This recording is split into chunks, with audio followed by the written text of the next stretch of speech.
I want to welcome you to the Retro Rogues Live. Please pay attention to our warning graphic. It states that the Retro Rogues Live show is intended for an adult audience and not intended for children under the age of 13. Parental discretion is advised. Again, I want to welcome you here to the show. My name is Dave Beatty. I'm one of your hosts. On tonight's show, we are going to be talking about William Shatner's flight into space, the Batman Speaks, Marvel lawsuits, and so much more. All that, and I guess I just kind of ruined it. So much more on tonight's episode of the Retro Rogues Live. Again, my name is Dave Beatty. I'm one of your hosts. For the last 30 years, I've been a professional graphic designer. Worked on a lot of fun things that some people have heard of, such as Batman Incorporated, Justice League of America, and even Superboy and the Legion of Superheroes. But enough about that. I want to welcome back, as always, my great co-host. This is Mr. Eric Alexander. Eric, please tell the folks, hopefully watching or listening at home, some of the fun things you have worked on as a creative professional. Yes, hello everyone. I'm Eric Alexander, also known as Bass God 14. That's Bass God 14, not Bass God. That's Bass God, like a bass guitar. And I am, of course, the co-host of the Retro Rogues Live. I'm also the chief financial officer of Bad Bout Productions, which is a production company located in Arizona. Currently, I'm the executive producer on a project called Staycation, which has been filming on location in California, as well as all over the world via Zoom. Very cool, very cool. So we're going to start off tonight's show talking about William Shatner's flight into space. And while we do that, we're going to continue to mix our new format. So those of you who may not have seen the show before, what's going to happen is I'm going to attempt to draw Captain Kirk while we talk during the course of the episode. So the goal is, the hope is, by the time we get to the end of the episode, I'll have a drawing of Captain Kirk, completed. So with that, I guess we will just take things away. Yeah, so I'm going to share this initial article. As some of you may know, with this new format that we're experimenting with, when I put an article up, you're not going to be able to see what it is that Dave is doing. And so in general, I'll probably just reference the articles I'm talking about. This, again, is kind of a new format that we're playing with in anticipation of some original content that Dave and I are going to be debuting very soon. But in the meantime, we're sort of working out the kinks of how to make this new format work. So this is from CNET, and this is dated October 14th, a very recent article.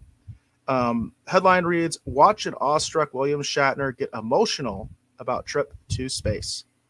Captain Kirk spent a lifetime in space. The real Shatner visited for just a few minutes on Wednesday, and he made it clear which experience was more impactful." Says, "In a world of marketing, few things are more valuable than a truly satisfied customer." And that's exactly what Jeff Bezos and Blue Origin appear to have in William Shatner following the 90-year-old actor's brief trip to space on Wednesday. And yes, 90 years old. As James T. Kirk on Star Trek, Shatner could often be contemplative and even profound at times. Of course, those lines were scripted by Gene Roddenberry and a host of writers over the years. But Shatner's own words during his few minutes of weightlessness and upon return to Earth are among some of the most poignant delivered by a human visitor to space, made all the more wondrous when delivered in his trademark halting cadence. And get to the part that I think everybody would like to hear. It says, "What you have built," this is a quote from William Shatner, "what you have built, everyone in the world needs to do this," Shatner tells Bezos. "Everyone in the world needs to see," he trails off as he gets choked up. "The covering of blue, the sheet, this blanket, this comforter of blue that we have around us. We think, oh, that's blue sky, and then suddenly you shoot through it all, of a sudden, as if you were to whip a sheet off of you when you're asleep and you're looking at the blackness, into black ugliness. And you look down and there's the blue down there and the black up there, and it's just there below is Mother Earth and comfort, and there up in space is there death? I don't know. Is that how death is? Whoop, it's gone. Jesus." Shatner then rubs his eyes as he tears up again. "It was so moving to me, this experience. It's something unbelievable. And I do advise people, if you have the chance, to check out some of the associated videos with with this event. I did watch those comments, coming straight from William Shatner when he was talking about this when he first exited the pod. And this is a historic event. William Shatner has become the oldest person to go into space. That record could be broken. We don't know, but 90 years old, I think that record might stand for quite a while. And I think it's amazing that he did this at 90 years old. What are your thoughts, Dave? Yeah, I think the same thing. His comments, I actually saw them actually live, and it was amazing how emotional he was. And it's different too when you hear William Shatner talk about it versus like the previous flight where we have Bezos, aka Lex Luthor, and we have the lady who trained to be an astronaut. I can't remember her name, and so she finally got to go to space. And it was fun hearing them talk, and that was historic and really cool and everything, whatever. But the big thing that really impacted me the most was listening to William Shatner talk about it because of my connection to William Shatner. Because in addition to obviously watching him as Captain Kirk as an actor, I've not only seen him speak live, a couple of times over the course of my life. Um, I've also, watched him in so many different things, whether you want to talk about Airplane 2, whether you want to talk about TJ Hooker, all these, his live performances, on MTV during the music awards, I mean, just we've spent so much time with William Shatner. I mean, I feel like I kind of know him. I mean, I don't, but I feel like I do. And so hearing him get emotional, talking about that experience was really powerful and impactful to me because it was like someone I knew or someone I think I knew telling me how it felt for them. And so it just had a really big impact. When he got emotional, I felt myself getting emotional. And that's not something I felt with the other previous flight. Yeah, I think a lot of people can relate to that. Um, Definitely, any person who's a Trekkie definitely can relate to that. But it's kind of funny because William Shatner has obviously done other things. You mentioned like T.J. Hooker, and there are other things. Boston Legal, right, is another big one. And it's so people attach themselves to him for different reasons. In fact, I saw a lot of memes about the Twilight Zone episode, with the ghoul, with the creature on the wing. A lot of people were having fun with that one, and even up to the lead up, Shatner himself talked about that. So if even if you're not a Star Trek fan, I think there's plenty of other things that maybe you can relate to this man because of. And so it does kind of give it more of a personal connection, I think. Mott's is in the house, and he says, I got a little misty eyed when he landed and he spoke. So he definitely is right there with you, Dave, as far as his feelings on the matter as well. Asia mentions, he says, I could only watch it once. I was crying. I am putting space on my bucket list. We all need to go to space. And that is the message that I really liked from William Shatner, because there are criticisms of commercial space flight, some valid, some not so valid, in my opinion. But I think the desire, the end game, the goal is to get to a point where space flight would be as attainable as going on a plane. And that's the world that I want to live in, and the possibility that might happen in my lifetime, and really should at this point happen in my lifetime. If we continue on the path that we're going, to me is tremendously exciting. And if you don't want to go into space, you don't have anything to do with it, don't go, right? So you don't have to. You don't have to participate.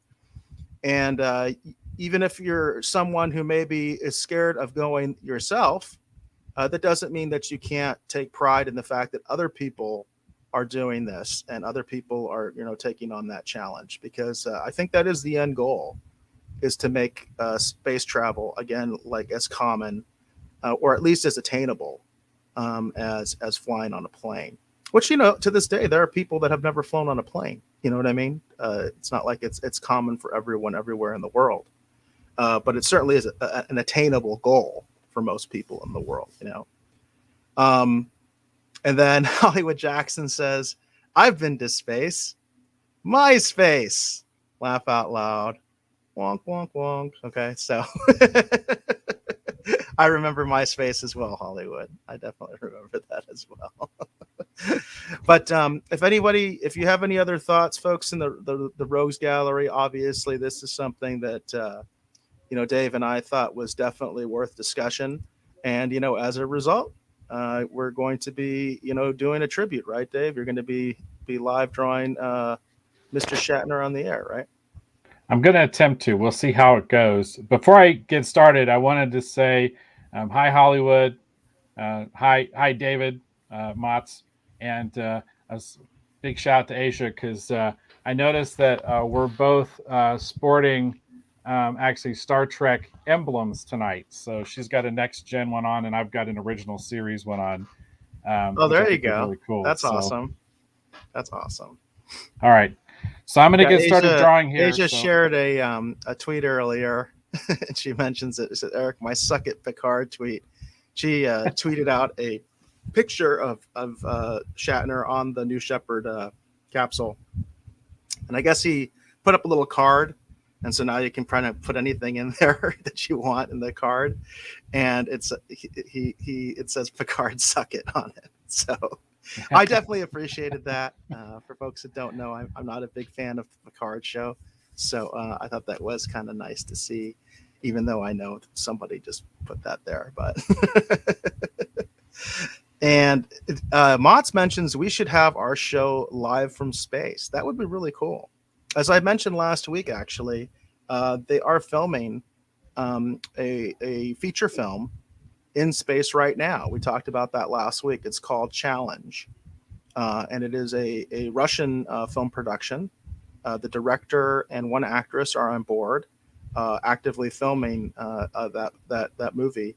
And something that was kind of neat about that was apparently when they had some problems when they were docking with the International Space Station, and the professional cosmonaut that was on board had to manually dock the ship, which led to the ground crew saying, "Okay, you guys staged that for the movie. That was totally staged." But they apparently got some really good footage because there was actually some real life drama where the cosmonaut had to manually dock the vehicle, which is not common. I guess usually it's all done from ground control. It's all automatic, so that the cosmonaut's kind of like a backup, if you will. Interestingly enough, with something like what just happened with like New Shepard, my understanding is, of course, there really are no professional astronauts on board. I know the two of the passengers for New Shepard with William Shatner, they were paying customers. They were actual space tourists that had paid for tickets, like you would on any other flight. And then one of them was the vice president of Blue Origins. So she was like a Blue Origins employee, and she's the vice president. So I thought that was also kind of interesting because it's like it's all automatic. And my understanding is New Shepard is 100% autonomous, and that means it's not even controlled from ground control. So it's like it just does its thing like a robot. You know what I mean? It goes up and it goes down. It's a sub orbiter, so it doesn't actually orbit the Earth. It just goes straight up and then comes right down. And it was funny. I don't know if you said that you saw it live, Dave, but I thought it was interesting because that landing does not look very smooth. Did you see that? I mean, it looks like just go, like it's crashing on the ground practically. You're talking about the pod, right? Not the actual. The capsule. Yeah. The booster itself seems to land a little bit softer than the actual pod itself, and because we've now seen the flight twice, like in real time.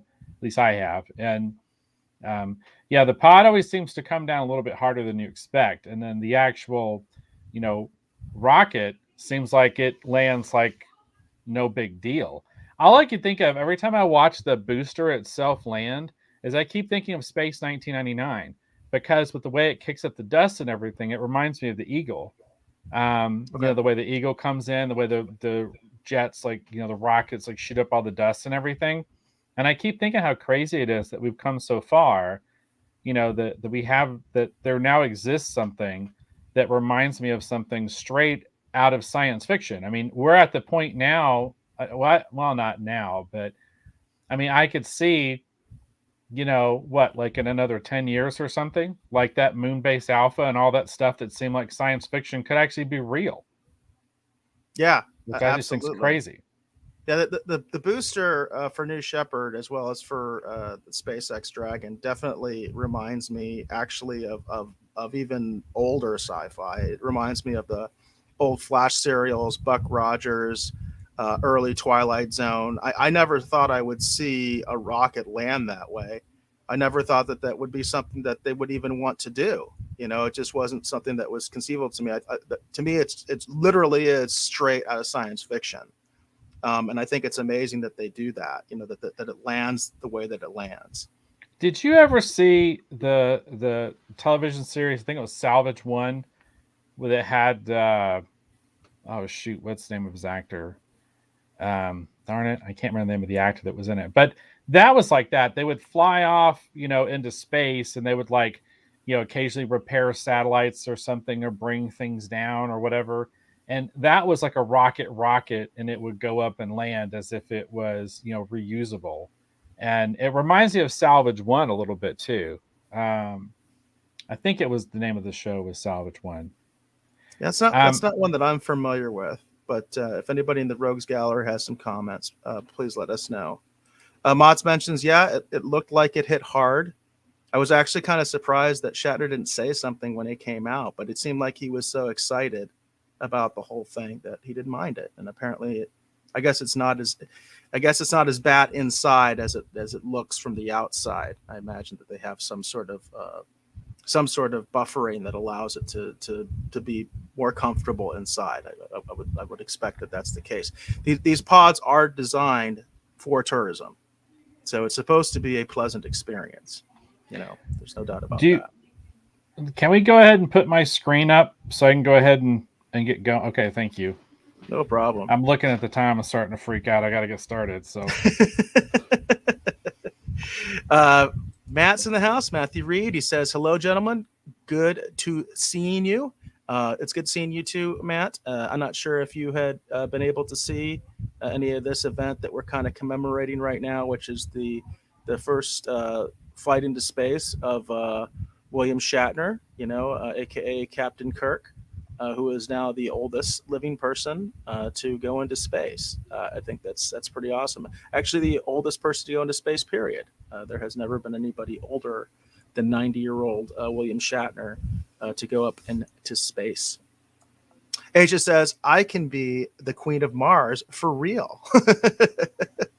It's kind of funny because, I think of what Elon Musk is trying to do over there at SpaceX with Starship, and the idea there is, I think he wants to take people to Mars like 100 at a time. That's the goal of that particular ship that's supposed to be able to carry like 100 people to Mars. So hey, if you volunteer, you never know. You might end up being the Queen of Mars for real. Hollywood says, "Laugh out loud." Nokia flip phone. Beam me up, Scotty. Incidentally, with the Scotty thing, I think it's interesting. I know that there was a picture that was circulating, and it showed Shatner like in a Starfleet style kind of shirt, with like the Starfleet emblem, and of course it was like his green gold. I've always thought it was kind of a weird off color or whatever.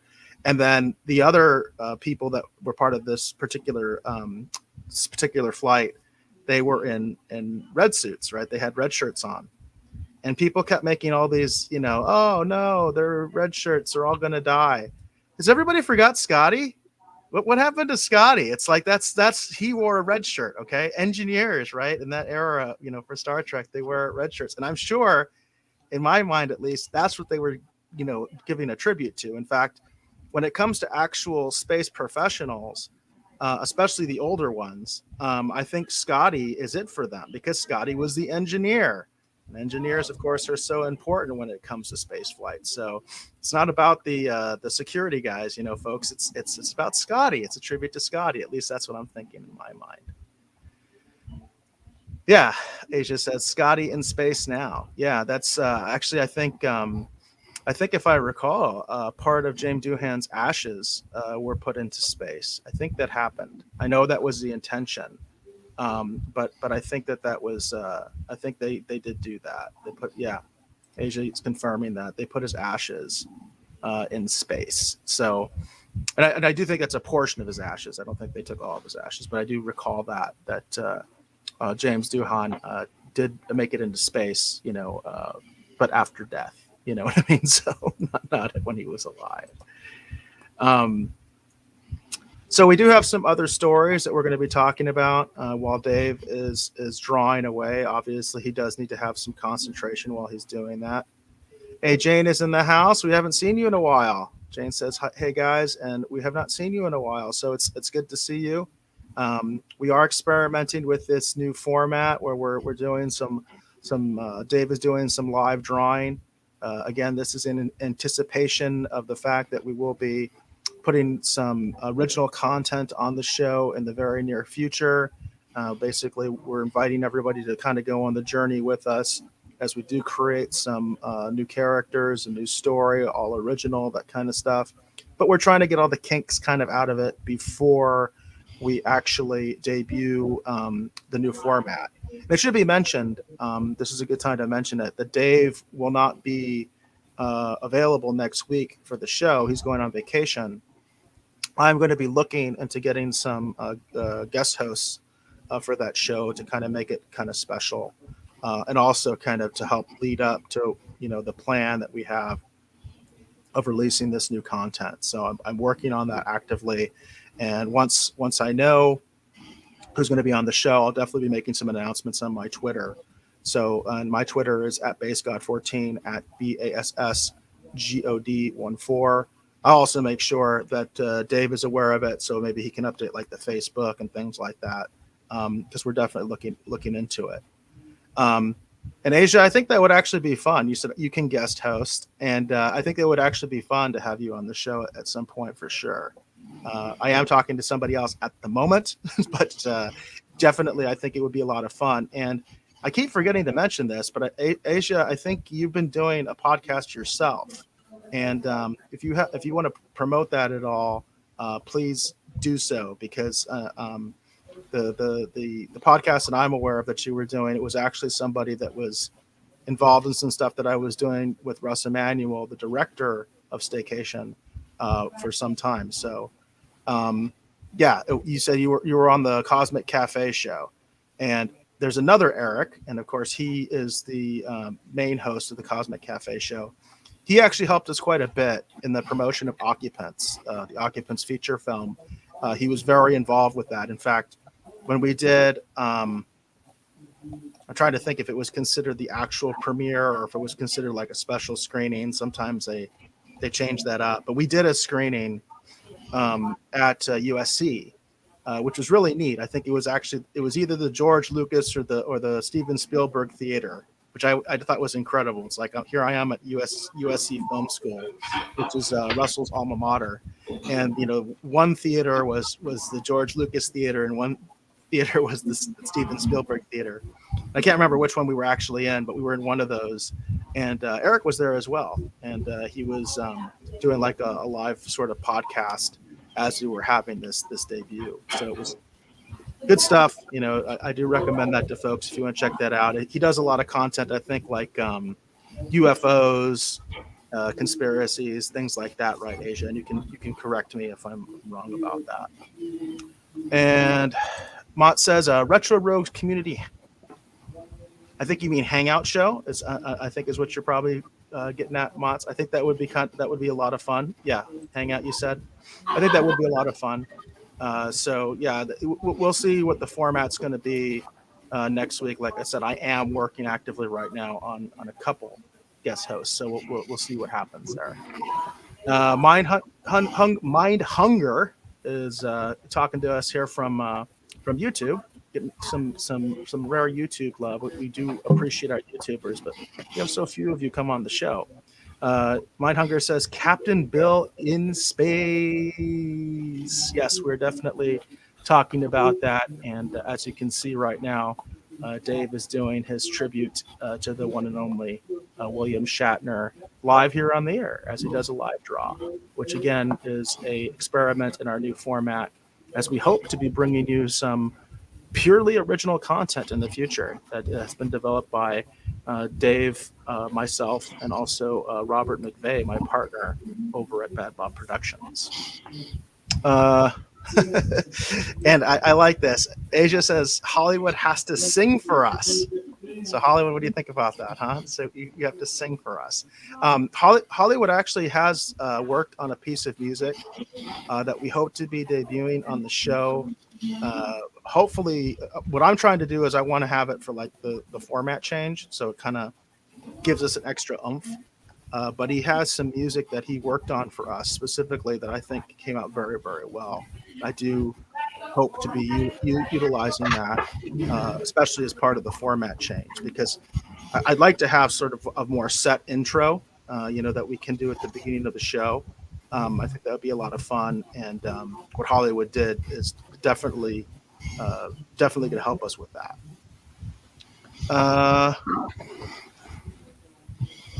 Line Hunger says, Also, if you remember Captain Bill from Twitter. Captain Bill from Twitter. I'm trying to think, Mind Hunger. I'm drawing a blank on that. Captain Bill from Twitter. I'll keep thinking. And then maybe I'll remember. I was going to mention too, actually, Hollywood is actually getting ready to actually debut, I think, a new single actually entitled Angel. I All shared right. a link about that actually on Facebook, and I'll share that on the Retro Rogues page after tonight's episode too. I meant to do that earlier. My apologies, Yeah, Hollywood. Hollywood. If you want to go ahead and share that, we are more than happy. We are more than happy with folks who create content if they want to share content on our show. The intention of this show has always been to have to make this a platform, not only for us, but for others as well, to sort of create a community, if you will, of people that are able to promote things on our show, especially independent content. Uh, for so long on this show, we have focused a lot on the bigger properties. We've reviewed, WandaVision, for instance. We reviewed every episode. We reviewed every episode of Picard. Oh my God, I can't believe we did that, but we did. We reviewed every episode. And that stuff is still available in the archive. It's still available, on the YouTube and things like that. You can go check that out if you want. But we're trying to really get away from that. You know what I mean? We're trying to get more into original content. We're still definitely going to do pop culture news. We're still going to definitely comment on the happenings of the day, if you will, especially things that we think impact those communities. When we're talking about sci-fi fans, comic book fans, genre fans in general, we definitely want to do that. So, and we need you folks to come along and support us, because otherwise, there is no content. So, um, Hollywood wants to know, Dave, if you're drawing the Picardinator next time. There are no plans currently to draw the Picardinator, Hollywood. And At least Hollywood, not on the show.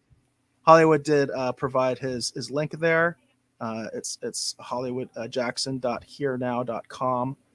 So please check that out. Check out some of his music. And again, we are in active plans to actually be debuting some of his original music on the show. It's basically going to be our theme song. So, and Winehunger says, "Ooh, STP. Yeah, it was. It's rough. It was rough, and that was a rough 10 weeks, right? 10 weeks straight we did that. Oh boy, it still gives me sort of still puts a bad taste in my mouth. It still puts a bad taste in my mouth. All right. Hollywood mentions that his single comes out October 22nd, so I want to make sure folks are aware of that. But as Asia does say, we do need to talk about the new Batman. We did promise that in the description. So as not to take away from Dave's drawing, I'm going to go ahead and just sort of read from the article that I have, and then I will provide a link, which Asia had suggested last time we used this format. So what I got here is from CNET. Let me go ahead and copy the link for everybody. This is not spam. I'm just putting in the link to the article since I do not want to interrupt Dave's drawing. With this particular format, that is one of the limitations. If I share my screen, we lose Dave's shared screen. That is a limitation of this particular format. But again, I'm going to put the link to the article for all you in the chat. So this is from CNET. This is actually dated today, October 14th. It says DC Fandome, how to watch, when it starts, and how much Batman will there be, or will be there. It says look out for Dwayne Johnson, John Cena, Robert Patterson, and many more stars in Saturday's preview of DC movies, TV shows, games, and cartoons. It's kind of funny because we were talking a little bit backstage, and up until I did the prep for the show like a couple hours ago, I didn't even know they were still doing DC Fandome. I'm actually in some ways surprised they are because they just had New York Comic Con. It was my understanding, and it was an in-person event. In fact, I think William Shatner attended it. And so I'm kind of surprised that they're still doing this, but apparently they are. Article reads, this weekend, there's one place to see all your favorite DC superheroes. DC Fandome is an online event promising trailers, news, and first look previews of forthcoming adventures for Batman, Superman, Aquaman, another Batman, Harley Quinn, The Flash, Peacemaker, and quite possibly another Batman too. I like that. The action takes in movies, TV shows, HBO Max streaming titles, cartoons, and games across the DC multiverse. Fandome kicks off Saturday, and here's all you need to know about how to watch, when it starts, and whether kids can enjoy it too. So you can watch it online at dcfandome.com. It says, or there's a live stream on YouTube, Facebook, Twitter, and Twitch. So it's kind of a unique approach. I always thought it was interesting that they had their own website. So obviously you can go to the DC Fandome website to watch, but they also are doing live streams, it says, on YouTube, Facebook, Twitter, and Twitch. The live stream promises subtitles in 12 languages, Arabic, English, French, German, Italian, Japanese, Korean, Polish, Brazilian Portuguese, Russian, Spanish, and traditional Japanese. It says DC Fandome is scheduled to take place on Saturday, October 16th, 2021. It begins at 10 a.m. Pacific time, 1 p.m. Eastern time. And it says if you're in Australia, it begins at 4 a.m. Australian time. 4 a.m. Wow, that's rough if you're in Australia. It says what movies, TV shows, and games will be previewed at DC Fandome. Let's start with the movies. Excitement is running high to see Dwayne "The Rock" Johnson as the villainous Black Adam, and Fandome will give the first look at the new film. We already saw a trailer at last year's Fandome for The Batman, starring Robert Patterson, and there's something new from that one as well. Some of you may be aware that The Batman was trending on Twitter. There was a voice heard at a very, very brief teaser. It said it's not just a signal, it's a warning. And apparently that was actually the voice of the new Batman from The Batman. There were a lot of people freaking out about that. It says Aquaman and the Lost Kingdom spent the summer shooting a new adventure with Jason Momoa and Amber Heard. So it's possible there'll be a behind-the-scenes look. It says it's possible. And we'll see something for the forthcoming movie, The Flash. It says technically it's a solo adventure, but it made headlines because it brings together the multiverse of superheroes old and new, including Ben Affleck as the Batman from the Justice League films and Michael Keaton from Tim Burton's Batman films. I know that's something, Dave, that you've been pretty excited about. I don't know if you wanted to briefly comment about that because I know you've been pretty excited about the prospect of Michael Keaton coming back. Yeah, I'm very excited for Keaton to come back as Batman. Um, and I'm excited for the Rock's Black Adam movie too. So um, I will, of course, be out of pocket and traveling when they do all this. But um, I yeah, I'm pretty jazzed for what DC's got going on here with their upcoming releases for sure. Yeah, I think that's probably honestly what I'm most excited about is the Flash. Asia mentions I'm hyped about the Flash. I do think, for me, it really is about the return of the Michael Keaton Batman.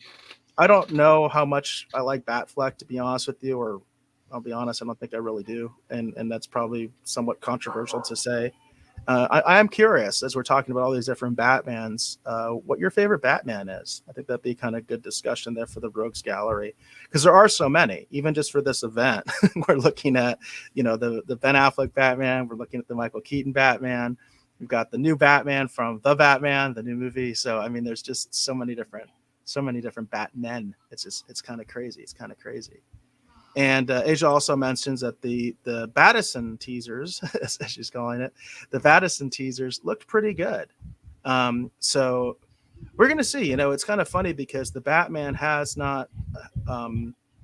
It has had some controversies and some strange rumors about what was been going on set. I know that there was actually some.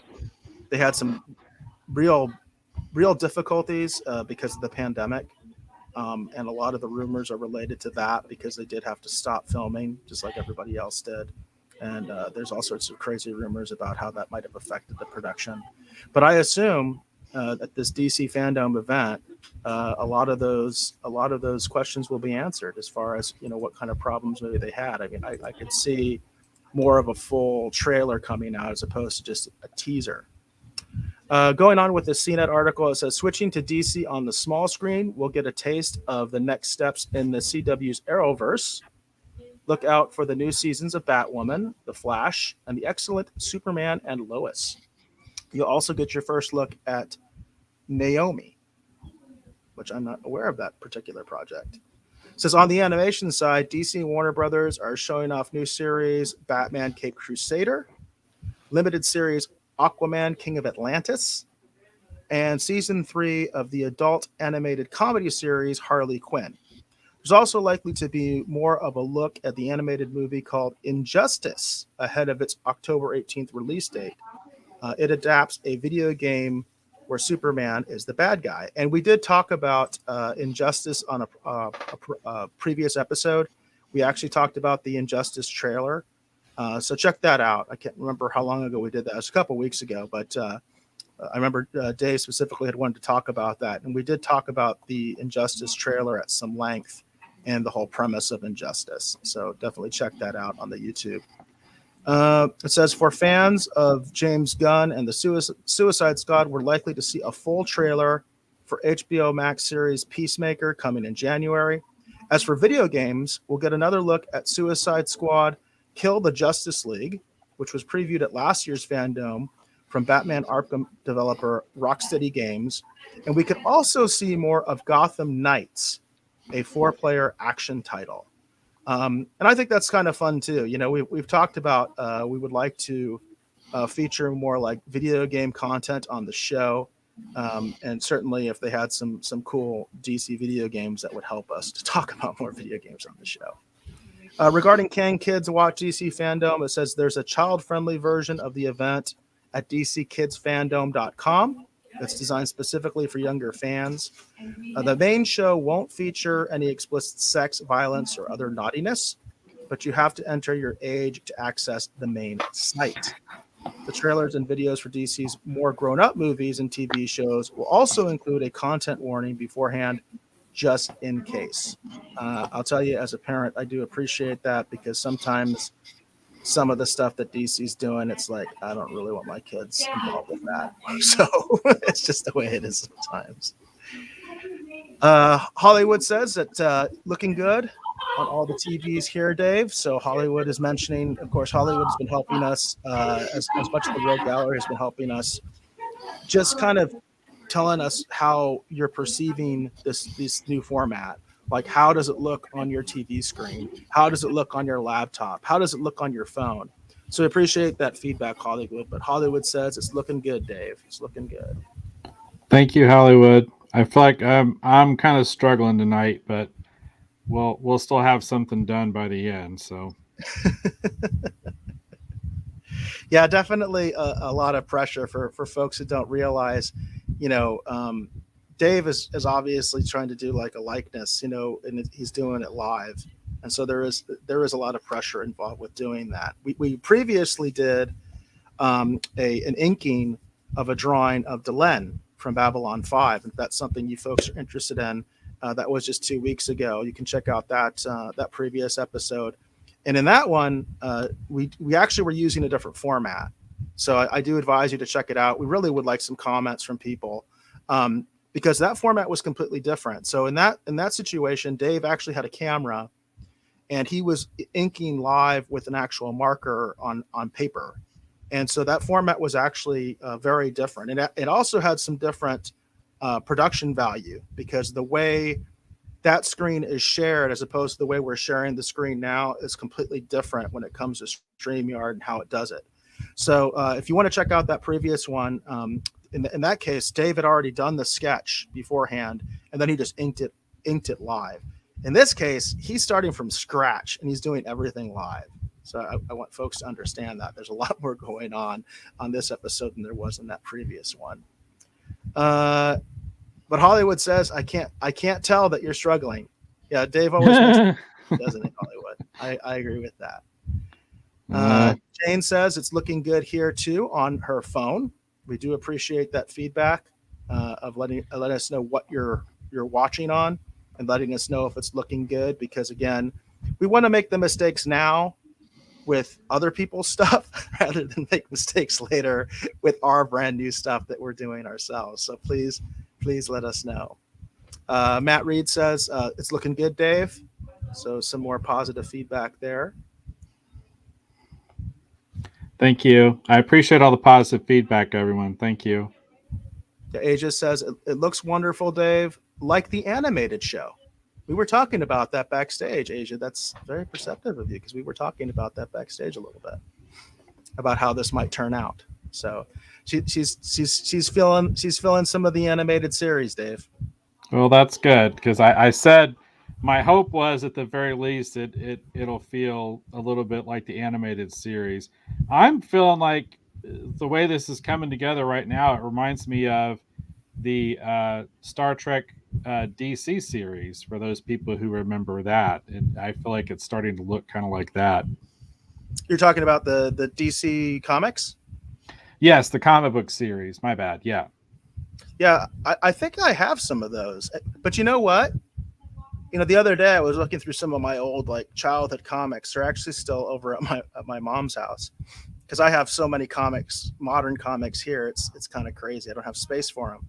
But when I was going through them, I realized I did have quite a few of the DC comics, and I think I even had like Deep Space Nine and stuff like that. It's kind of crazy. I had totally forgotten that was even a thing, because that was so long ago. But in fact, I think they even had some sort of a sub brand, if I remember. It wasn't just DC Comics. They actually came up with some sort of like little sub brand that they were using when they were doing the Star Trek comic books, which is pretty interesting, because now it's I think it's what IDW that has the Star Trek license. They do the Star Trek comics now, I think. Yeah, I think they had it most recently. But that is an interesting line that Dave brings up. Definitely something to check out if you folks are Star Trek fans, because I had forgotten all about that for the longest time. Asia mentions she likes the digital drawing better. It looks like animation cells. It does remind me of animation cells. I do agree with that. And Asia, of course, mentions that Dave was a DC artist. For folks that may not realize that. Dave actually was an artist that worked for DC and also for Marvel for a period of time. In my other life. There you go. All right. So we do have, we do have one other article that I have been wanting to talk about for the longest time. and it seems we never get to it. So I'm going to go ahead. This is an older article. It's just that every time it seems like we just don't get to it. So folks, this is not spam.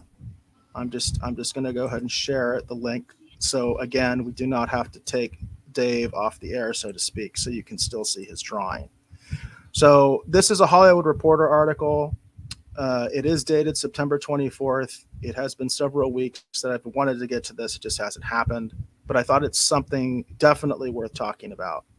It says Marvel is suing to keep rights to Avengers characters from copyright termination. Blockbuster lawsuits filed today will decide future ownership of characters including Iron Man and Spider-Man. And again, this is dated September 24th, so it is dated. Disney's Marvel unit is suing to hold on to full control of Avengers characters including Iron Man, Spider-Man, Doctor Strange, Ant-Man, Hawkeye, Black Widow, Falcon, Thor, and others. It says the complaints, which the Hollywood Reporter has obtained, come against the heirs of some late comic book geniuses, including Stan Lee, Steve Ditko, and Gene Colan. The suits seek declaratory relief that these blockbuster characters are ineligible for copyright termination as works made for hire.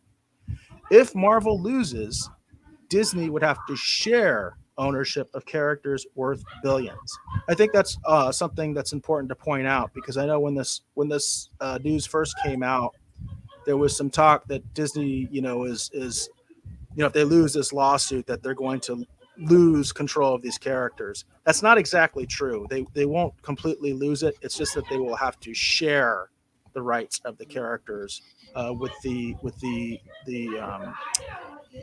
heirs of those creators that I mentioned. It says in August, the administrator of Ditko's estate filed a notice of termination on Spider-Man, which first appeared in comic book form in 1962.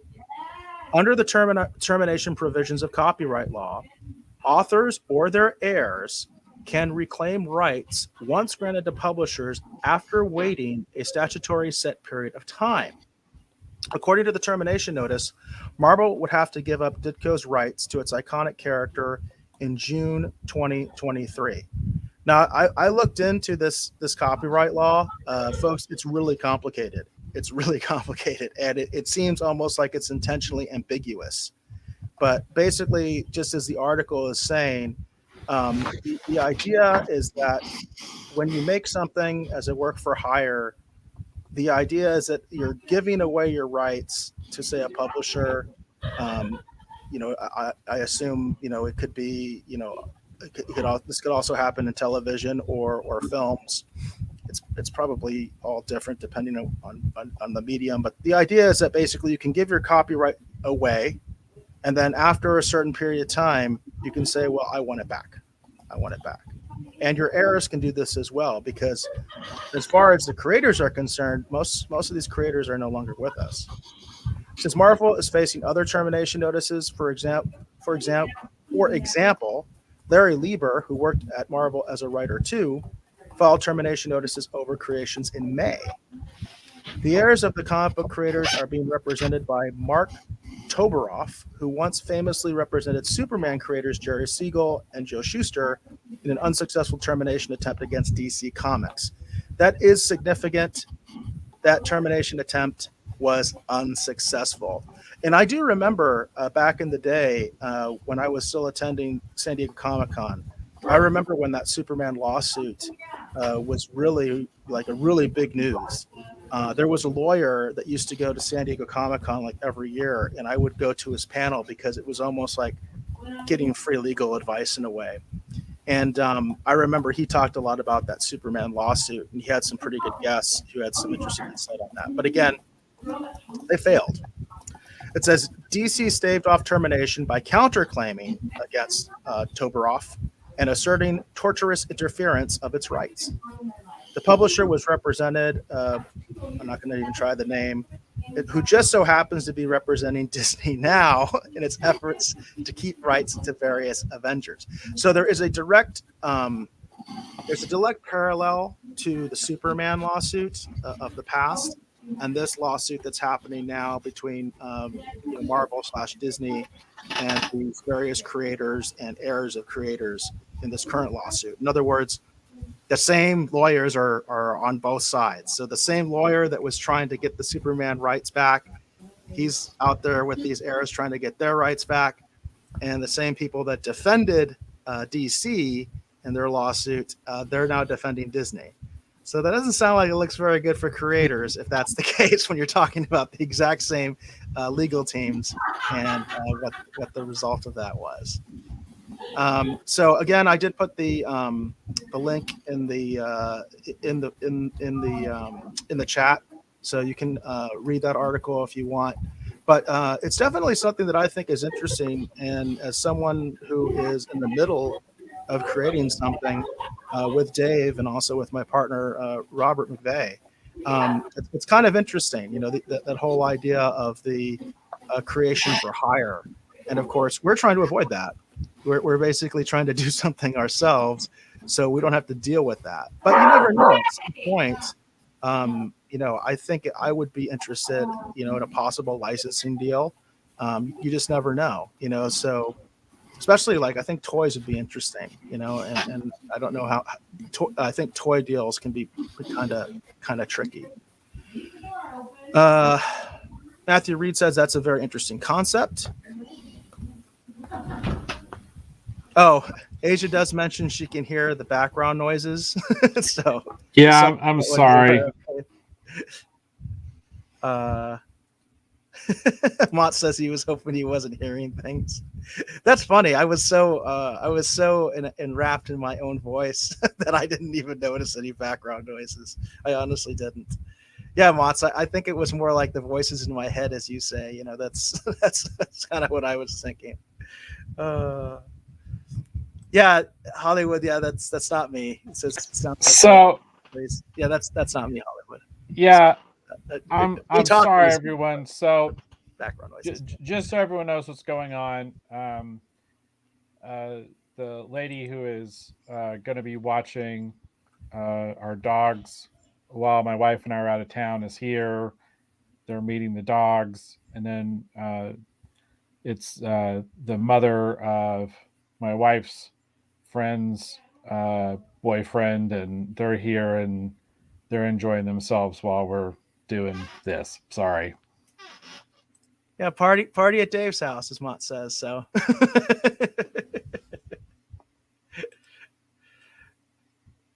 So curious if the Rogues Gallery has any insights on this lawsuit that we were just talking about. I think it's very interesting.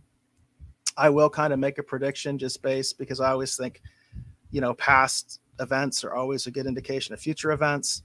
If you have the same legal teams dealing with this, it's probably going to wind out the same way. Although I do feel like a lot of times these kind of lawsuits, they're not really. A lot of times people aren't really thinking they're going to get their rights back. What they're doing is they're trying to make a deal, and they're trying to get some sort of a better deal than maybe what they had before in terms of compensation. I know Dave has mentioned, having worked for Marvel and DC, that they are very different in the way that they treat royalties. For instance, Marvel basically doesn't do royalties, whereas DC does. So there could be something like that, because I know, for instance, Stan Lee, he did get some sort of compensation. That's one of the reasons, of course, that he is listed as the executive producer for basically every Marvel movie that was made during his lifetime. That basically was a way for him to get some sort of compensation, despite the fact that he didn't, quote, own the characters or co-own the characters, because they were considered works for hire. And that stuff does get very complicated. I think works for hire do get very, very complicated. One of the things I remember that was interesting about Superman, which is different than a lot of these other characters that we're talking about, Superman was interesting because it was not actually technically a work for hire. The creators of Superman had actually done a short story before they went to anybody, and they actually had done something, and then they shopped it around. And that was actually a key piece of that lawsuit. And I don't know if that ultimately hurt them or helped them, because what we're talking about right now with this lawsuit, it specifically regards works for hire.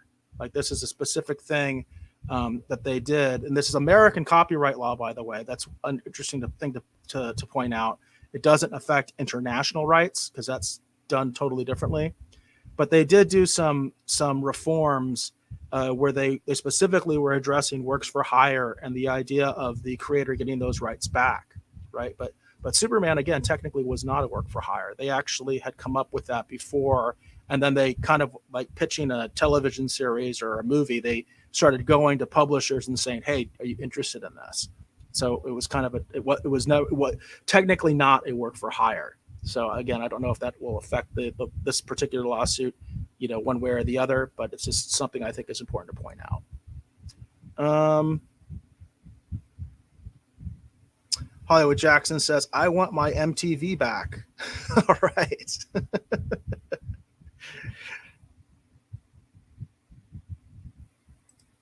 All right, folks. So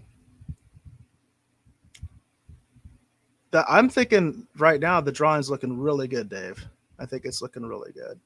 Oh, thanks. I'm gonna start throwing some color and stuff on it, and we'll see how it finally looks here in a few minutes. So Yeah, I think it's looking really good.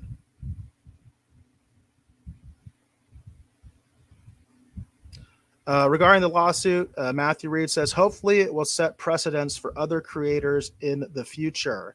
And I as a creator, I would hope that. But this is an established law.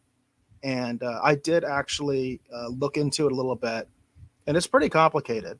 It really is. It's one of those things that's like almost like tailor made for lawyers, which I kind of dislike because even Dave and I have talked about, with the project that we're working on, getting lawyers involved is very expensive. And I wish in a lot of ways copyright law was a lot more straightforward so that creators could protect themselves more easily. But in particular, this termination thing that we're talking about, I looked into it and it's very complicated. It's like you got to have a lawyer in order to do something like this. And I'm not a big fan of that, but that's just the way the law is written. It's written to be, I think, intentionally ambiguous. I think it really is. Mott says that the drawing looks awesome. I agree with you, Mott. I think it's looking really good. Asia says he looks fierce, Dave, like he's about to yell "Khan" if you test him. Jane also says it's looking great. thank you, everyone. You're too kind. I'm struggling with this more than some of the others, and I knew it was going to be a bit of a thing, but I'm going to power through, and we'll have something interesting here in just a little bit longer. Yeah, I just want to point that out again, especially for folks that maybe didn't see our previous broadcast from a couple weeks ago, where we did Delenn. It was a completely different format, and like I said, in that format, Dave had the sketch already done. He was inking it live with actual ink with like a marker. And again, I do advise people that didn't see that to check out that rerun and leave some comments about what you thought of that format versus what we're doing right now. I think so far, the people that have seen both, they definitely like this format better. But I would like your comments about that because I think there's good and bad in both of them. And I also see that from like a production standpoint because the way the images are shared in those two different formats, just because of the way StreamYard is set up, it's different. Like for instance, I wouldn't have any problems showing you the articles that I'm talking about and showing you pictures with the other format. With this format, it kills Dave's stream and then I replace it. With the other format, we can actually do both at the same time. In other words, you can see him drawing and I can share, articles and share stuff that I'm talking about.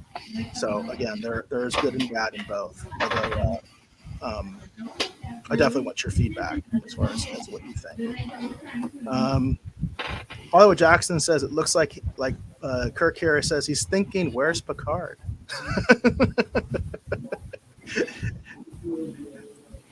I'm not sure if that's the vibe that I get, Hollywood, but if you see it, you see it.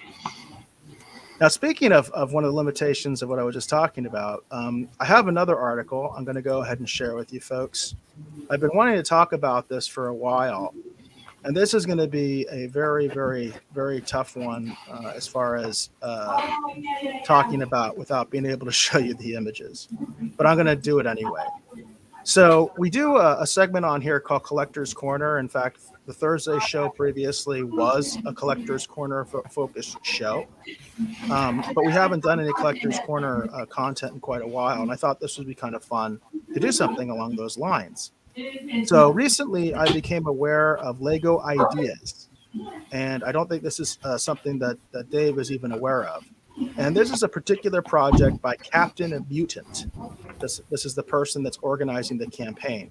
So for folks that don't know what Lego Ideas is, basically it's a way for you to promote your build. So you can come up with something, and then basically you actually submit it to Lego Ideas, and you can put pictures, you can put information about your build. And the idea is you could be simply sharing your creation with people, or you are literally soliciting Lego to make your build into a product.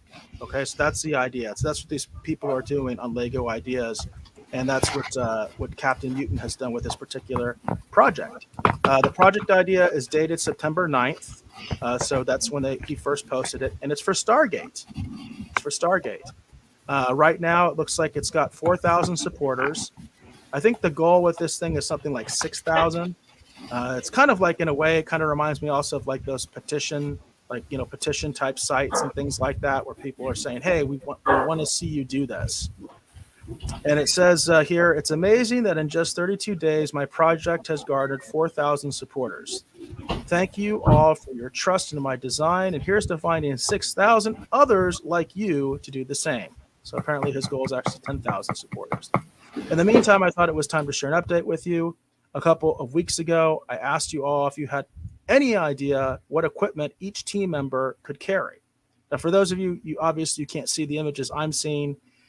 He has Samantha Carter, he has Daniel, he has Teal'c, and he has Colonel Jack O'Neill, otherwise known as MacGyver. So those are the characters that he has sort of in Lego form. He says, people answered in droves. I collated all the information, and here's the results. It says, first, many of you lamented the fact we can't give the crew guns. And it says, dem's the rules, I'm afraid. Modern weapons are not allowed. And he says he actually agrees with that position. But what about it's the weapons that the I can't pronounce it. It's the sort of snake-like weapon that they have in Stargate. It says these futuristic weapons are quite iconic, but the nearest part I've found that even come close is a snake. But it really looks like the crew are holding snakes. So it doesn't look quite right. So it says for Colonel Jack O'Neill, we all know how much he loves fishing. So he says, why not include a fishing rod? It says one of the most loved scenes of the series has him playing golf through the Stargate. Actually, I remember that episode quite well. So a golf club should be there, don't you think? Alternately, he was the first to discover a 0-point module. So that could be his unique item. Failing that, he could just carry a pair of binoculars. So those are some suggestions for accessories for him. He has another one for Samantha Carter. So she's got possibly a laptop, which does make a lot of sense for Samantha Carter, actually, if you're a fan of that series. She also has a Nakwa generator. That's a possibility. And the other one he was thinking about was including her cat. I'm sure there's a lot of people that would like that. In fact, that's an image I wish I could share because it's pretty cute. For Dr. Daniel Jackson, it said it'd be fitting for him to check out an old parchment. So, obviously Daniel Jackson is supposed to be an archaeologist. So, it would make a lot of sense for him to just have like some old paper, or peruse an ancient tome filled with arcane knowledge. Or he could simply carry his trusty camera. For those of you that are familiar with the series, Daniel had a camera quite a bit. Now, Teal'c says it's a tricky one, but I thought a beanie hat would be ideal. He should probably carry his staff weapon. And he says, I don't know if a third would be warranted, but then I wondered about something a little quirky and fun. Despite his stated distaste for bovine lactose at any temperature, we all know how he can't get enough of ice cream. So how about a spoon and a tub? I actually like the idea of the beanie. I mean, the staff weapon, I think, is like, it's hard to imagine Teal'c without his staff weapon, but the beanie is also kind of interesting thing. So again, for those of you that want to actually see those images, I did put a link in the chat, so you can check that out, and you can see what that stuff looks like. Actually, I guess I can share it right now because it looks like Dave had to take off for a second. So I'm going to go ahead and share that so you can actually see what I was just talking about. Let's see here. There we go.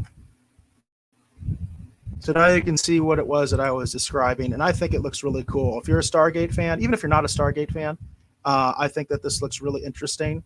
And again, this is from Lego Ideas. Anybody can do this. You can just submit an idea basically.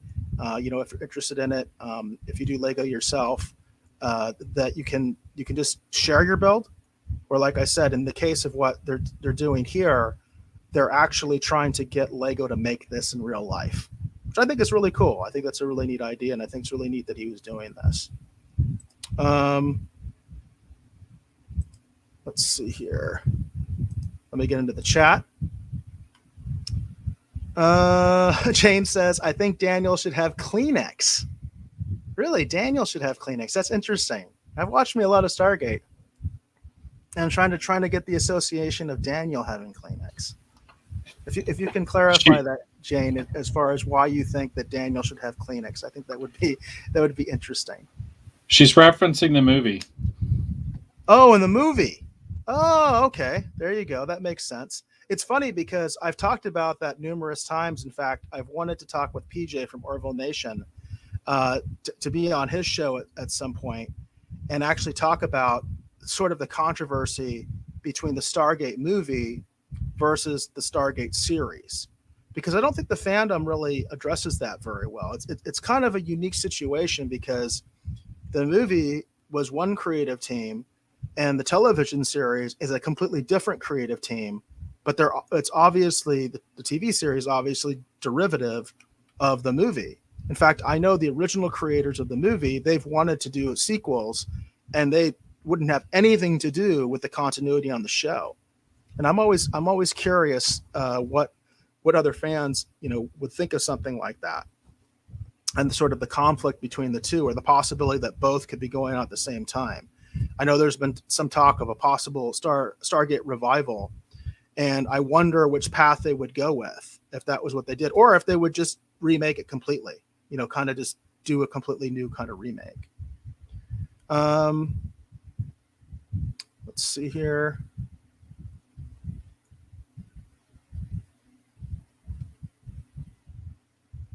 Trying to just look back on the chat here. Asia, you mentioned I was okay with both the movie and the series, and you knew exactly what Jane was talking about. So again, it's kind of funny. I mean, I am a big fan of the movie, but I just didn't make that association. Well, I can show a couple more of these images here while Dave is taking care of what he's taking care of. So I mentioned, obviously, you can see a better image here. And you can also kind of see some of the suggestions for the accessories, because that's what he's actively looking for information on right now. And I thought you might really like this one of Samantha Carter with the cat. I think that's cute. even though I'm not a cat lover, I actually do think that's kind of cute with the cat. But I also like the Naquita generator. I think the Naquita generator is kind of cool as well. The laptop is probably the one that I think is the least cool. But that cat is cute, but I also like that Naquita generator. And then, of course, with Colonel O'Neill, the fishing pole looks a little weird to me. That's just me. The binoculars are very practical. Like, that's something you could totally see Colonel O'Neill having. But I also do like the golf club. I mean, the golf club is kind of cool. I remember that episode, and that was actually an episode that I really liked. the one where him and Teal'c were actually golfing through the Stargate, because they were basically, it was like the Stargate version of Groundhog Day. And it was just kind of repeating over and over and over again. And Jane, you said I voted on this one. Did you actually go to the Lego Ideas and actually put your 2 cents in as far as which accessory you thought the character should have? So I think that's pretty cool. That's pretty cool if you did. And that's kind of what I'm advocating for people to do if they're fans of the show, obviously. And then here's Daniel Jackson. You can see him with the parchment, the camera, and then how does he describe the other one? Ancient tome filled with arcane knowledge. So that's supposed to be like an ancient tome, one of them. And then finally Teal'c, and we can see Teal'c with the staff weapon, which, obviously the staff weapon is very, very iconic. But I kind of like him with the beanie. One thing I don't like, I think, about Lego is when they depict their bald characters, they just don't have anything. And I always think the character with like no hair or anything like that just looks weird. I almost feel like they should have like a bald cap or something like that. So I do like the beanie. I probably like the ice cream. I think, well, I kind of don't like the ice cream idea, I guess is what I'm trying to say. I kind of like the beanie and the staff weapon almost. I think that's kind of cool. So, all right, Dave, have we got the drawing back? Yeah, it's back up. Sorry. So to make a long story short, I just had 1,000 technical problems all at once because my Surface Pro decided to try and update in the middle of trying to do this. I don't know why. This is, as folks know, I bet I've had some technical problems the last couple of episodes where I actually completely lost my stream. I completely lost my internet service. I had to reboot my router last episode. So unfortunately, no matter what we do, stuff is going to happen. But again, a big reason why we're doing this is because we want to try to get the kinks out now before we start revealing this new IP, these new characters and things like that. We'd rather have the mistakes happening now. So you our audience right now kind of are guinea pigs in a way, and we do appreciate your feedback as far as what you think of the format and everything like that. But there's going to be challenges. Now, regarding Teal'c, we did get a comment from Motz. He likes the beanie with the staff, so it looks like Motz agrees with me. And then Asia mentions she has voted, and I have retweeted it a bunch. I would love one of those Stargate pools. The beanie reminds me of how they hid Piccolo's ears in Dragon Ball Z. I am sorry, Asia. I'm not that familiar with Dragon Ball Z, so I probably completely butchered the pronunciation there. But speaking of hiding ears, we are having something Star Trek here. That's something that Spock used to do. Remember, Spock sometimes would have to conceal his ears with a beanie. I think that he did that in a very iconic episode, right? So where they traveled back in time, and he had to conceal his ears. In fact, I think he also did that on the Nazi planet. I mean, I think he did that with a helmet. But at one point, did he have a beanie as well? He might have. I can't remember. So I know he used a helmet in that one, but I remember Spock specifically in another episode, he did use like a beanie to cover his ears. And Hollywood Jackson says, beanie and the staff next on Fox. Okay. All right. All right, Hollywood.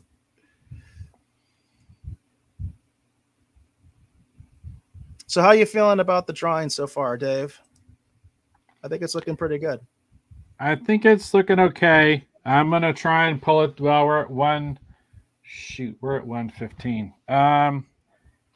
I want to try and do some rendering on it real quick, and then we'll call it done. If we think we have time. Asia had a suggestion as far as I'm assuming Teal'c, hat, beanie, and the head wrap in the movie. The head wrap in the movie. What was the head wrap in the movie like?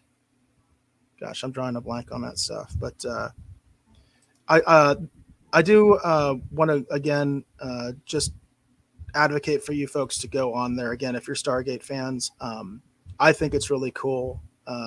what he's doing here. It looks like a lot of fun. It looks like he put a lot of time into this particular build. And if you're a Lego fan or a Lego builder yourself, this is something that you can do as well. I don't know what the commercial aspect of this is. Like, I don't know if you get a deal, like if Lego actually does credit you as the designer and then you get some sort of compensation.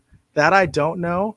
And because I don't know, I would say that you want to be cautious about if you're coming up with something original. In this case, I kind of like the fact that he's looking at something they would have to license, because obviously there's a lot less control in that situation. You kind of know what you're getting into, because you're basically making something that's based on somebody else's product to begin with. If you have something 100% original, I'm not sure that I would want to go this route. But then again, I haven't looked like behind the scenes of the Lego Ideas website to see what kind of deal they offer, if any.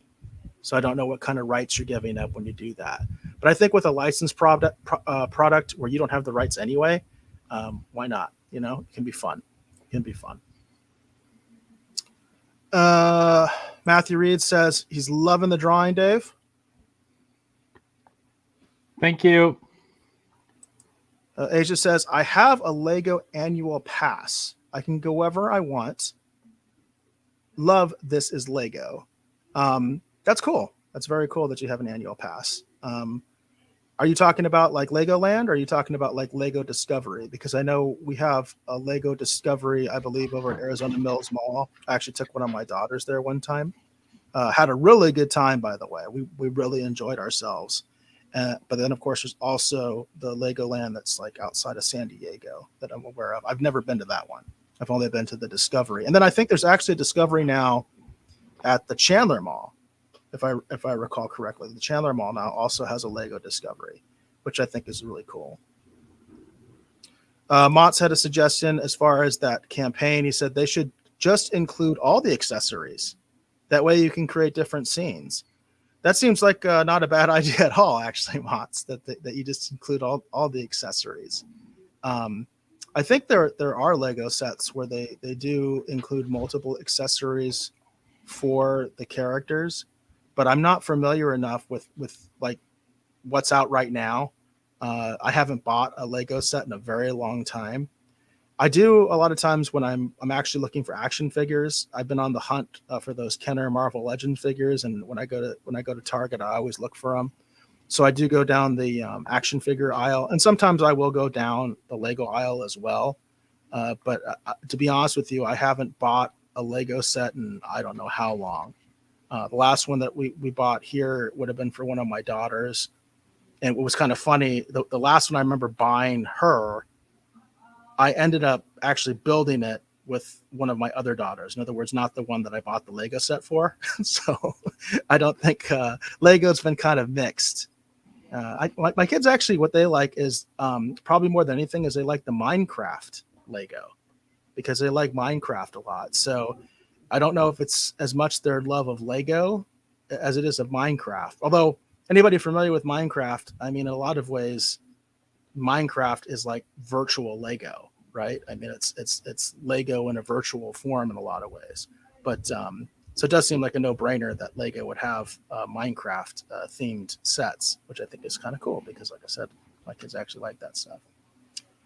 AJ, you said, I have the Merlin Pass. I can go to Legoland and all Discovery Centers unlimited. That's very cool.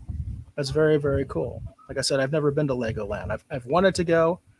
I think one time we kind of had the choice going to San Diego that we were going to either do SeaWorld or Legoland, and we chose SeaWorld, and we had a great time. Not saying we wouldn't have had a great time at Legoland, but we chose SeaWorld. And she also mentions that we are big on Ninjaku in my house and Minecraft. Yeah, so the Ninjaku line is also pretty interesting. I remember watching one of the movies with my kids. They were actually into the movie, the Ninjaku movie for Lego. I remember watching that with one of my kids one time.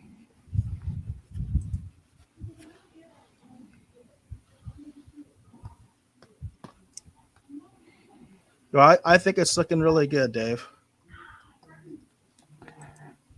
Thanks. It's I feel like I'm kind of scrambled right now because I lost that time. It's probably rougher than I want it to be, but Well, the color definitely adds a lot, especially to the depth and also to the sort of, I guess, almost three-dimensional quality it kind of gives the drawing, especially with the shading and everything like that. I yeah. think it's just so cool how those kinds of little adjustments can they just make the image in my mind come to life, you know? It can really help to pull an image together. Like I said, I usually don't like for things to look kind of this rough, but I just I want to still have something here, before we run out of time. So I'm just I trying now just totally to. hear you. And of course, Dave. For folks who don't know, Dave is a perfectionist. This stuff we're doing is meant to be fun. It's meant to. We're doing this stuff live. When Dave is working, on one of his own projects or working on someone else's project that he's been listed in, uh, the timetable is very different than what we're doing here on the show. And I hope folks understand that this is meant to be fun. This is again meant to be a tribute to William Shatner, someone that Dave and I both admire and have admired, for a very long time as basically lifelong Trekkies. I started out with the original series, and Dave started out with the original series. I remember watching it in syndication. I didn't. I'm not old enough to have watched it first run. It was on the networks, but I remember watching it every Sunday night. They would have a new, not a new, but every Sunday night they would have a Star Trek episode, classic Trek, and that's what I grew up with before TNG came along. Asia says, "I love it, Dave. The shading is off the chain." And Hollywood also says, "Awesome, Dave." Thank you. Y'all are very kind. Yeah, the Rogues Gallery, you are often very, very, very supportive, and we appreciate that. We definitely appreciate that.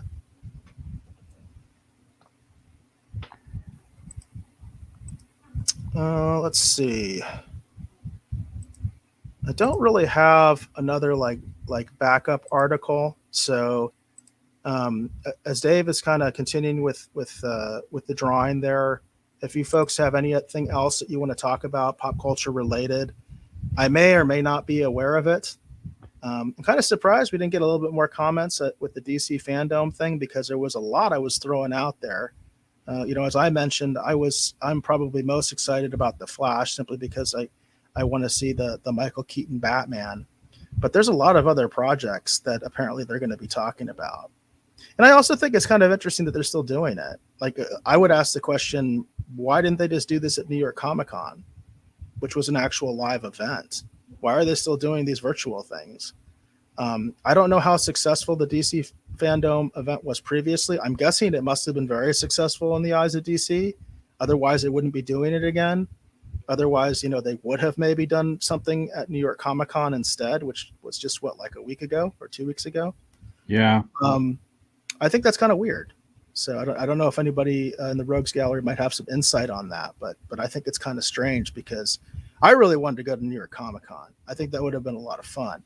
I've never gone to that event. I just think it would be a lot of fun, but I haven't had the chance. Aisha mentions that Dune is coming out next week. You know what I thought was interesting is apparently it's been out for a while in Europe, right?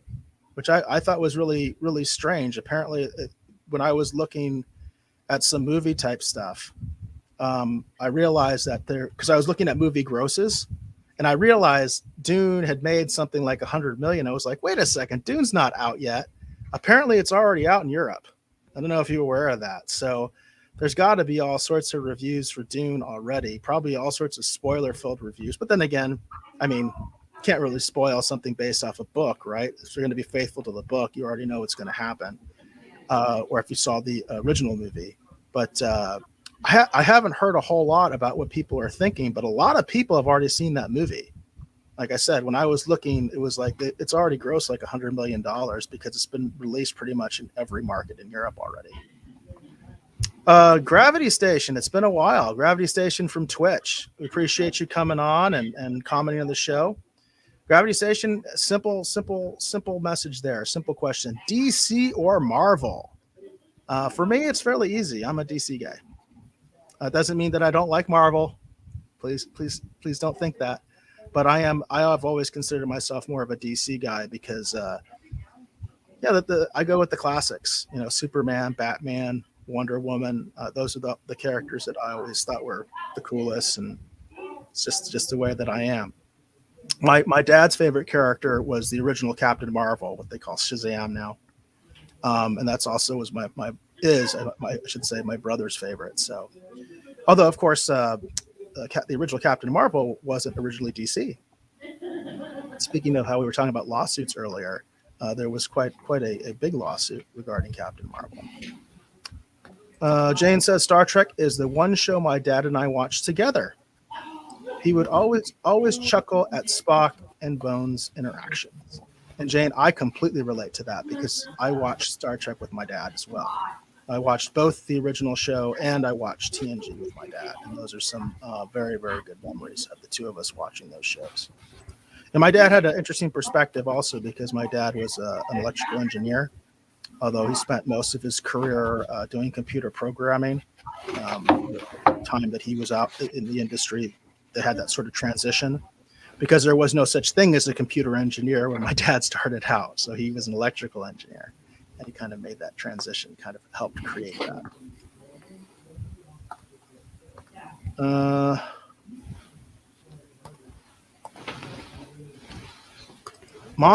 Mott's asks, what's your take on John Kent?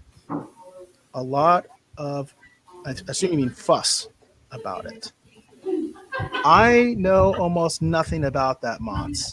Dave, I don't know if you've heard about that, of John Kent.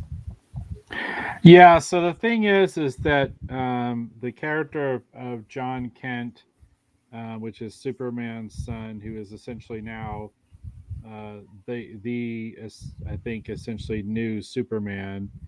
The DC is trying to make a lot of statements with switching characters. Well, in his case, not necessarily switching his sexuality, but just the character came out and basically said he was gay.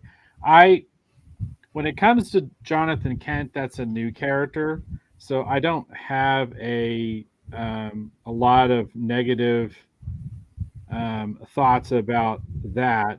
I do, however, kind of took a little bit of issue with DC saying that Tim Drake is now gay, because Tim Drake was basically my Robin. Like, I grew up, watching Dick Grayson, the original Robin in the 60s show, read a lot of the original comic books and everything.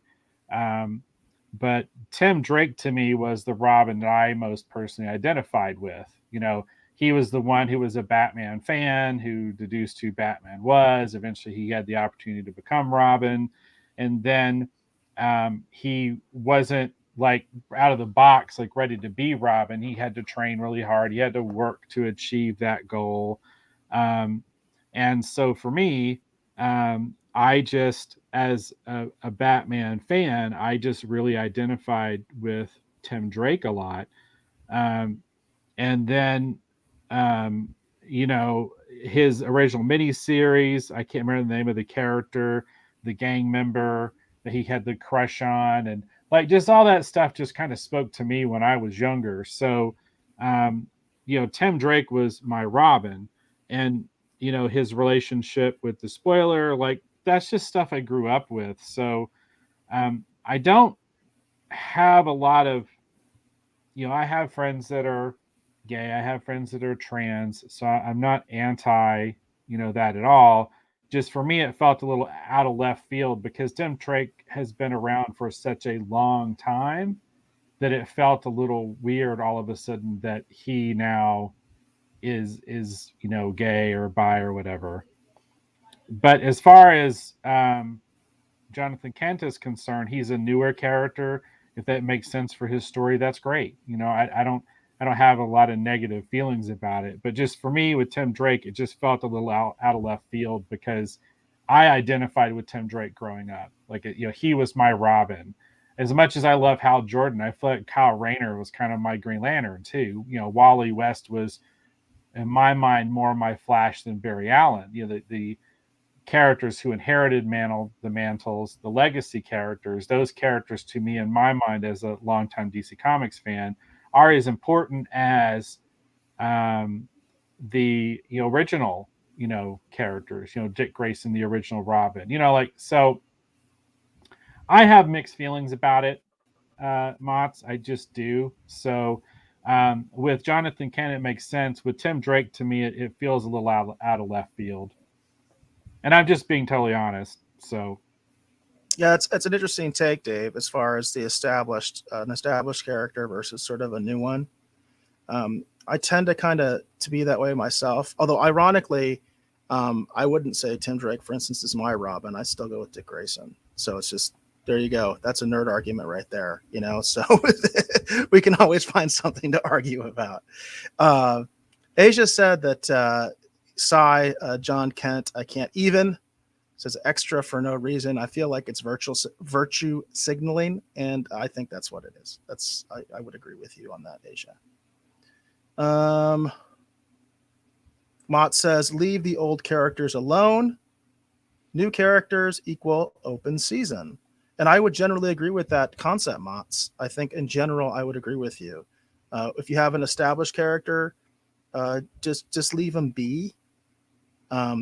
Dave even mentioned, the idea, because he's talked about the fact that he likes a lot of the successor characters. Now, I don't. Okay, I'll say I don't, but he does. So that's also another way to deal with it, right? Is you can have these sort of successor characters, and then and like you said, then it's open season. You can do anything you want with the new character. Again, I'm not a huge advocate of that, but I think it would still fall into that line of leave the old characters alone. New characters equal open season, because I do agree with that sentiment. Gravity Station asked, are there any Transformer fans in the house? Yes, in my case, absolutely. I grew up on Transformers. It was something I watched all the time when it first came out. I'm definitely like a Generation 1 Transformer fan, though.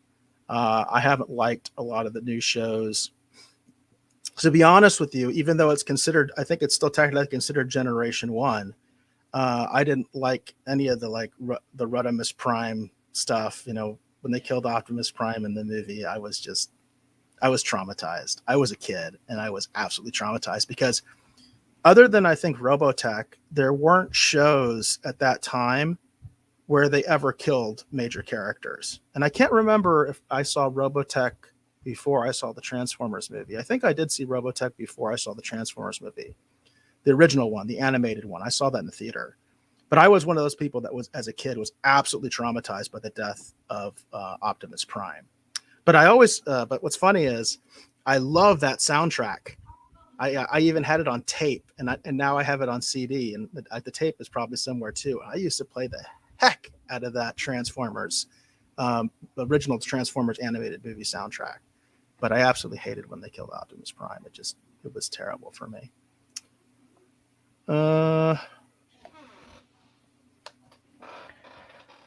So, I'm a big Transformers fan as well. I know we have some other members in the Rogues Gallery that are probably big Transformers fans too.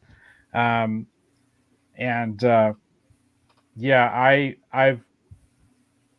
I'm definitely a G1 fan more than any of the others, but I didn't hate some of the later stuff that they did either.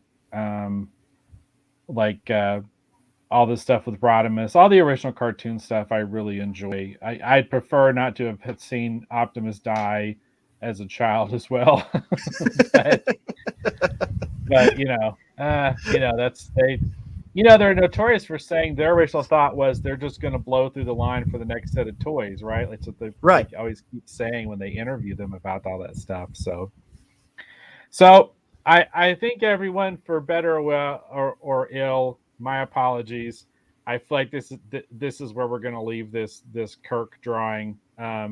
I had in my mind a much more grander vision for what I was trying to achieve. I didn't want to just like open a photo of William Shatner and just draw it like verbatim. I wanted to try and do a pose just using images of him as kind of a reference point. And I struggled with it. And then, of course, my machine decide to try and update in the middle of trying to draw this. So it's not exactly what I was originally intending to do, but I did think it would be kind of fun to have it be kind of more an animated kind of a style anyway, which is what Eric and I discussed before we started the show. So I feel like it's sitting kind of somewhere in that range. It's got some issues, but I think that's where we're going to leave it for tonight, just because I don't know if my computer is going to try and restart again or not. And if it does that, I might just break it in half live on camera because I'm feeling pretty frustrated at the moment. So I could understand that feeling. I've wanted to do that yeah, with my laptop many, many times. But yeah. I think it looks So great. And like we were talking about, I do think it does evoke a lot of like the animated series as well, the comic book versions of the character as well. And there you have it. Our tribute to the man, the legend, William Shatner, who is now the oldest person to have ever gone into space. So the Rogues Gallery, Mott says it looks great. thank Asia you. says, Dave, I love the piece. Great throwback. Matthew Reed says, I love it with a big heart. Gravity Station, he said it was sick. He says, I think it looks really good. 10 out of 10. Thanks, Gravity Station. And Hollywood also says, Hollywood Jackson says, great job, Dave. Great job. And Jane says, awesome. Thank you. You're all way too kind. And it's interesting too because just kind of, I'm looking at it on the screen, on the actual screen that you all are seeing, as opposed to looking at it on the Surface Pro. And it's interesting to me because we've talked before on the show. I've talked before about my love of old school Japanese anime, for example, things like Star Blazers and Robotech. And it's interesting to me looking at this, you can see those influences coming through.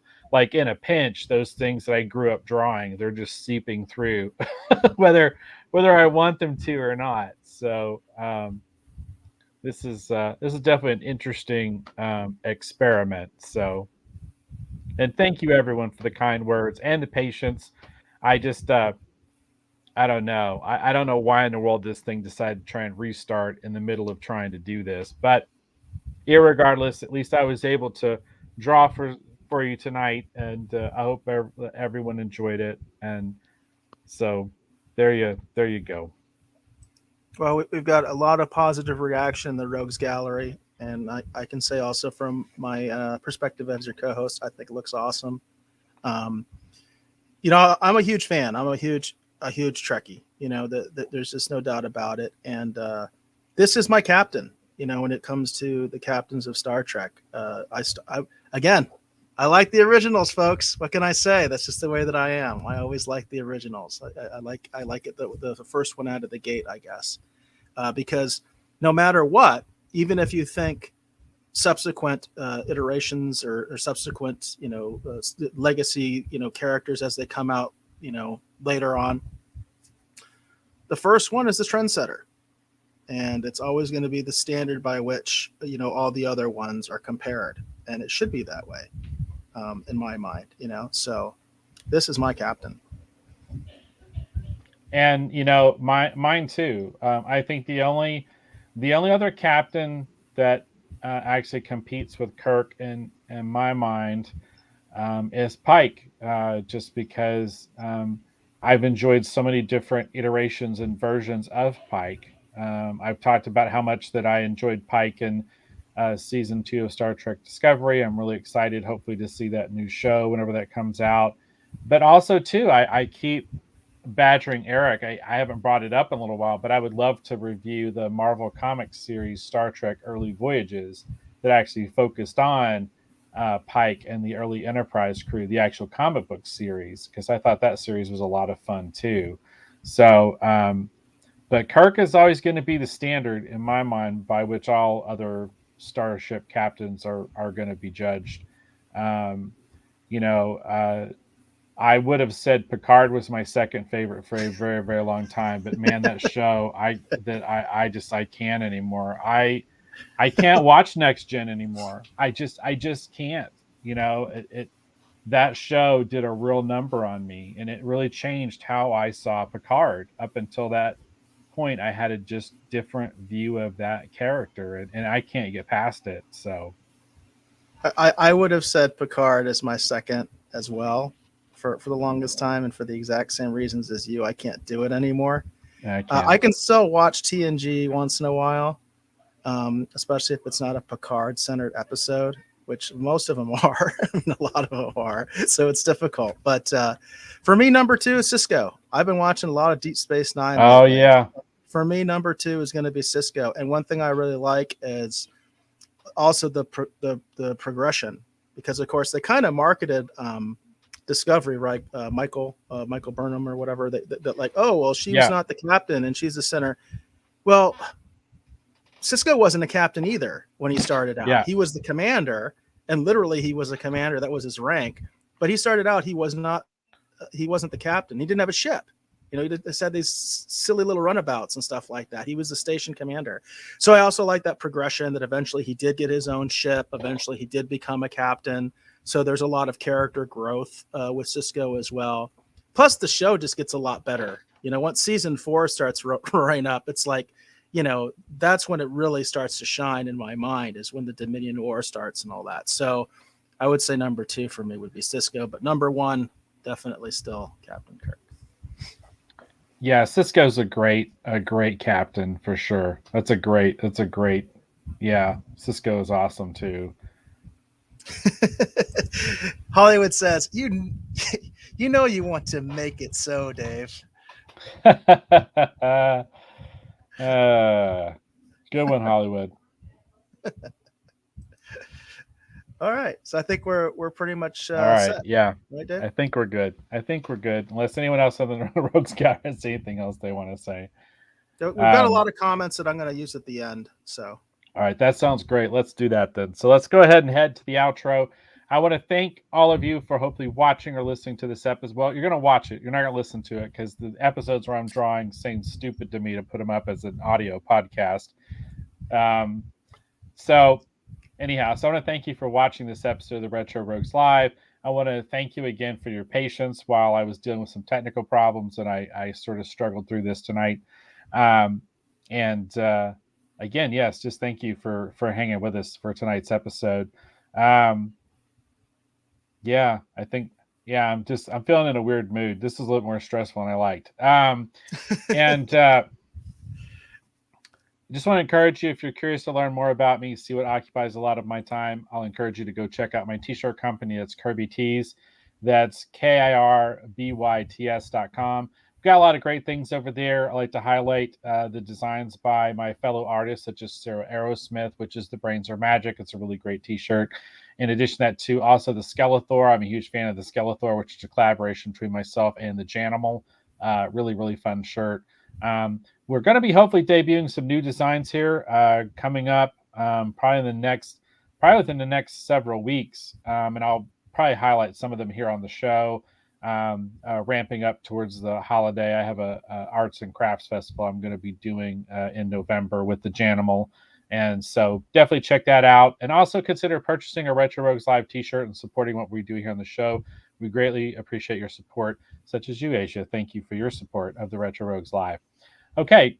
As always, I want to thank my great co-host, the great Eric Alexander, for always being on here and providing his unique perspective and point of view on all these fun things that we like to talk about here on the show. Eric, please tell the folks who'll be watching or listening at home where they can learn more about you on the interwebs. Well, I am most active on Twitter. You can reach me there at BassGod14, at BASSGOD14. My DMs are wide open, so you can always send me suggestions or just say hi that way. That's also the official YouTube. That's also the official Twitch. So if you make comments on those particular platforms, more likely than not, I'm going to be the one that's responding to you. And we definitely are looking for feedback, especially comparisons of the different format changes that we're experimenting with here on the Retro Rogues Live. Matt Reed says, thanks for sharing tonight. Great show. Really appreciate that, Matthew, and appreciate you, participating. That goes for everybody in the Rogues Gallery. Jane says, I really enjoyed the show. Hollywood says, I love the new format. We really appreciate that. We appreciate that feedback. Asia says, great show again, guys. We love you. Hugs. And hugs right back, Asia. Mott says, great show. Enjoy your party, Dave Beatty. And we will go ahead and leave Mott's there with the last word.